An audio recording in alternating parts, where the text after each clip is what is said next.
Na aula de hoje, então, nós vamos falar sobre algas. Então, os objetivos: conhecer as principais características estruturais, nutricionais e de reprodução das algas.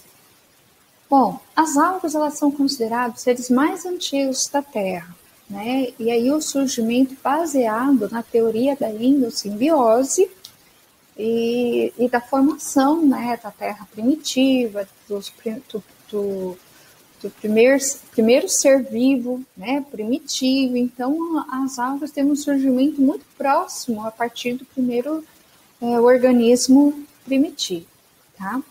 As algas, elas, na verdade, é um grupo de micro-organismos, né, que nem sempre são micro-organismos, tá, gente? E aí ela tem esse grupo tem uma diversidade tão grande que nós temos organismos que são algas, mas estão no domínio bacteria, e outras algas que estão no domínio eucaria, tá?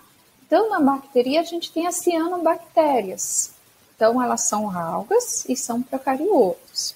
E já no eucaria, nós vamos ter 10 grupos de algas eucarióticas, que elas podem estar tanto no reino no vegetal ou no reino cromoalveolato, tá? Então, essa diversificação é justamente por uma vasta variação morfológica e fisiológica. Mas o habitat, né, elas têm em comum justamente ser um ambiente aquático, seja um ambiente aquático marinho, né, de água salgada, ou continental, tá? Aqui faltou um T, desculpa. Que seria nos ambientes de rios, lagos, lagoas, né, no continente, tá? Elas também podem estar presentes em solos, claro, de alta umidade, né? E também no interior, né, de alguns vegetais e animais. O que normalmente acontece? Elas podem ser de vida livre ou fixa a algum substrato. E esse substrato pode ser tanto vivo ou morto, né? Como no caso vivo, justamente outros organismos vegetais e animais, tá? Bom, tamanho. Então, as algas, né, o grupo de algas, elas variam desde tamanhos micrométricos, que aí justifica as algas serem tratadas dentro da microbiologia, tá? Então, de 2 a 3 micrômetros até 30 metros. Então, já seriam organismos superiores, né? E também, elas, assim, não há uma definição clara, né? Ah, são só unicelulares. Não, porque aí nós vamos ter organismos unicelulares, colonial e multicelular, ou seja, com várias células, tá? As algas também podem apresentar pigmentos, e aí esses pigmentos, principalmente a clorofila, carotenos, carotenoides e ficobilinas. E justamente o que vai estar característica fenotípica dessa alga quanto à sua coloração. A reprodução, né, das algas é uma reprodução sexuada, né, se for por reprodução assexuada, desculpa, e nessa reprodução é do tipo de divisão binária, e isso vai acontecer nas algas unicelulares, tá? Também pode acontecer a fragmentação do talo nas algas filamentosas, então aí essa semelhança também com determinados fungos, mas é apenas nesse ponto, tá? Então, é aquela mesma tipo de fragmentação que a gente viu nos fungos. Então, se parte da alga ela se quebra e ela encontra um novo substrato, ela vai ela vai dar origem, né, a um outro organismo. Ou por zoosporia. Então, um indivíduo ele vai formar células flageladas, que vão ser os zoósporos, que eles vão se soltar, né, desse indivíduo, e ao se fixar em um substrato, vai originar novos indivíduos. Então, a diferença é que na fragmentação é apenas um fragmento que vai cair em um substrato. A zoosporia, a essa diferenciação celular, é justamente a formação do flagelo que permite a movimentação no ambiente aquático, tá? Mas também as algas podem ter reprodução sexuada. E aí, consequentemente, nós temos a participação de gametas haploides. Tá? Quando o organismo, né, dessa alga é unicelular, então cada indivíduo ele vai funcionar como uma gameta. Então ele vai se especializar e aí dois indivíduos vão se unir. Tá? Já quando o indivíduo é multicelular, né, a espécie em si, então algumas células se transformam em gametas masculino e feminino. E aí essas duas gametas diferentes, elas vão dar origem a um novo indivíduo. Tá? E isso vai gerar uma alternância de gerações. Então, em uma geração pode ter a formação de cigotos diploides, depois esporos haploides e novamente indivíduos diploides. Tá? E agora a gente vai tratar de alguns filos específicos dentro dos domínios. Tá? Então, dentro do domínio Eucaria, que é o mais diversificado aí em relação às algas, nós temos o filo Rotophyta, ou chamada de algas vermelhas. E essas algas, elas estão dentro do reino vegetal, reino plantio, tá? Então, elas são algas, mas se encontra, né, esse filo dentro do reino vegetal, tá certo? Aí, nesse filo, nós temos em torno de 700 gêneros, né? Apenas 20 gêneros são de água doce. E dentro de todos esses gêneros, é possível já a identificação aproximada de 10.000 espécies. Quais as características? Elas são filamentosas, raramente são unicelulares ou coloniais. Então, justamente que por ser filamentosa, favorece a elas serem multicelulares, tá? Elas têm uma característica de apresentar parede celular, e nessa parede é encontrado celulose, substâncias péticas e carbonato de cálcio, né? Não tem a presença de plasmodesmas, tá? E podem apresentar hidrocoloides. E aí eu chamo a atenção desse filo para nós da microbiologia, não necessariamente por elas serem microscópicas, tá? Porque elas não são microscópicas porque elas são filamentosas e estão também dentro do reino plantio. Mas qual que é a importância desse filo para a microbiologia? Porque elas formam, né? Elas são fonte de agar, né? Esse hidrogoloide é agar. Então as algas vermelhas, elas são muito importantes para a microbiologia, porque o agar ele faz parte de muitos meios de cultura, tá? O agar, ele tem uma propriedade de geleificar. E aí nós utilizamos o agar para geleificar caldos nutrientes. Então a gente consegue transformar um caldo líquido em estado sólido. Tá? E a gente consegue ter uma característica muito importante para esse agar, que ele geleifica a mais ou menos aí 35, 40 graus, e ele se liquefaz, né, a 60, 55, 60 graus, tá? Vai ter uma variaçãozinha aí. Então, esse ponto de solidificação e liquefação é importante, porque aí a gente consegue incubar esse material ainda sólido, tá? Sem ele se liquefazer, porque esses pontos são diferentes, tá? Tem essa faixa intermediária aí. E o ar, né, a gente consegue trabalhar com ele líquido, né, numa temperatura não muito elevada, que aí vamos considerar 55 graus, 60, e é possível, então, trabalhar com essa temperatura e determinada técnica que a gente usa no laboratório, a gente inocula a bactéria nele ainda líquido. E daí, quando ele gelifica, né, ele passa para o estado sólido e a bactéria já está inoculada ali naquele meio de cultura. Então, o agar, na verdade, ele não é nutriente para a bactéria, né, ou para os fungos que a gente cultiva em laboratório. Mas ele propicia um meio de cultura solidificado. Então, eu trouxe aqui para a gente comentar sobre esse filo, né, sobre a importância que ele tem de aplicação do agar na microbiologia, tá? Aqui algumas fotos, então, das algas vermelhas. Então, elas são macroscópicas, ok? E multicelulares, olha só que bonitas. E elas têm esse pigmento, né, vermelho, por isso que no interior celular, por isso que dá a coloração. Bom, e aí a gente tem também o subreino viridiplanti, ou algas verdes, que contempla também em torno de 600 gêneros e aproximadamente 20 mil espécies. Está dentro do reino vegetal.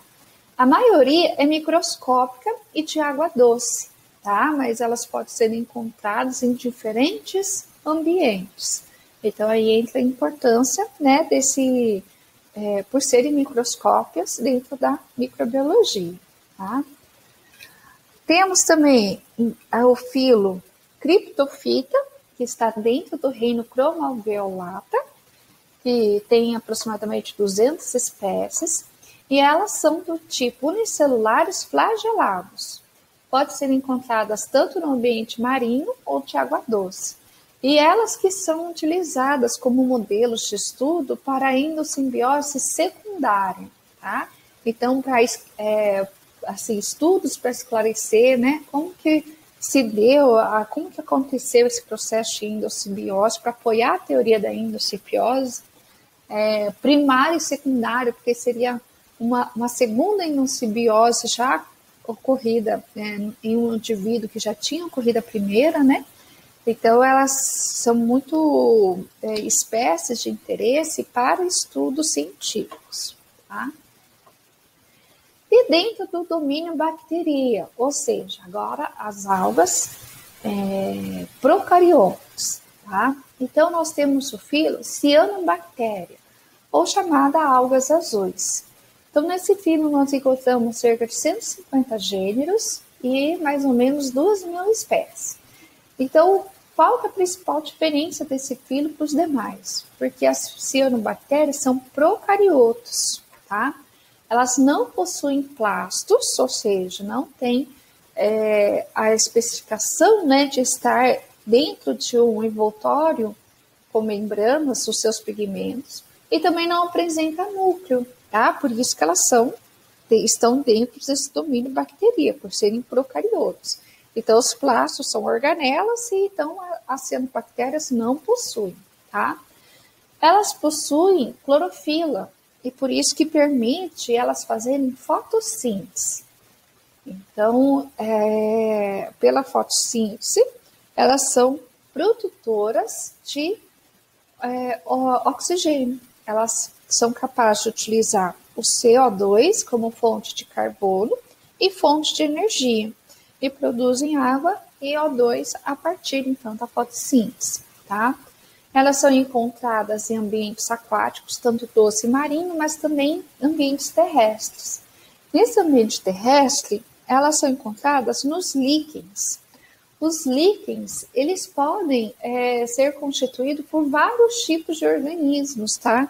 E também podem estar presentes, né, nos vegetais e nos animais, mas crescendo em simbiose. Então, aí estariam junto com as esponjas e as assídias, tá? Mas sem prejudicar esses animais, mas em crescimento simbiótico.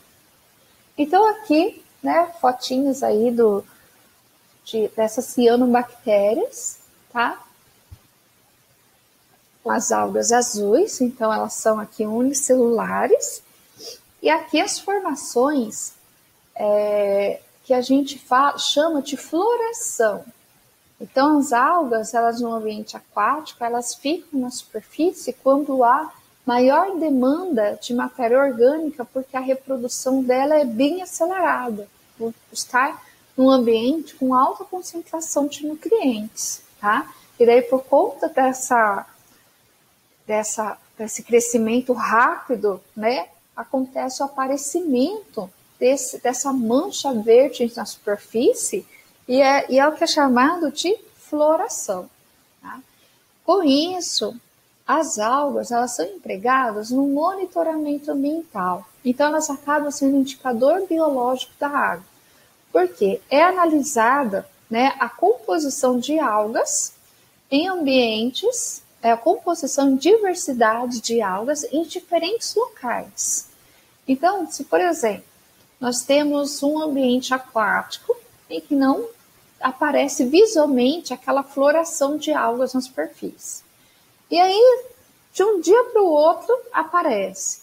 Então, isso pode indicar uma fonte poluidora de matéria orgânica, tá? Porque houve o acúmulo de material orgânico, essas algas se proliferaram de forma rápida e mostraram a floração. Mas também pode ser o contrário. Pode ser que antes tinha na composição daquele ambiente aquático uma diversidade de algas, não necessariamente com floração, tá? Mas ali na água havia a composição delas. E em um determinado período desapareceram. Isso também pode indicar uma contaminação, uma poluição, mas de ação inibitória, né? Ou algicida. Então, a composição e a variedade dessas algas, quando elas são acompanhadas, então quando há extremos, né, seja para floração ou para inibição completa, é um indicador de alguma coisa, alguma situação ambiental está diferente ali, que pode ser uma fonte poluidora, tá? Então, a eutrofização, que seria, então, essa questão da floração, né, das algas, a eutrofização é o enriquecimento artificial causado pelo aumento de concentrações de nutrientes na água, tá? Principalmente por compostos nitrogenados e fosfatados. E aí, associado com outros fatores, né, aumenta a composição de nutrientes nessa água, associado com elevação de temperatura, né, que favorece a multiplicação celular. E muitas vezes esse aumento de concentração é por conta da desidratação daquele ambiente, né? Por diminuição do nível da água, por conta de épocas de estiagem. Então, se diminui a quantidade de água daquele ambiente, a concentração orgânica, ela vai tendendo a se concentrar. Por isso, nessa concentração maior, vai favorecer a predominância das cianobactérias. E acontece um ambiente favorável para a floração, onde se tem baixa razão entre nitrogênio e fósforo totais, tá? Ou seja, a quantidade de fósforo totais aumenta, baixa concentração de CO2, alto pH se eleva, uma pequena pressão de herbivoria, né?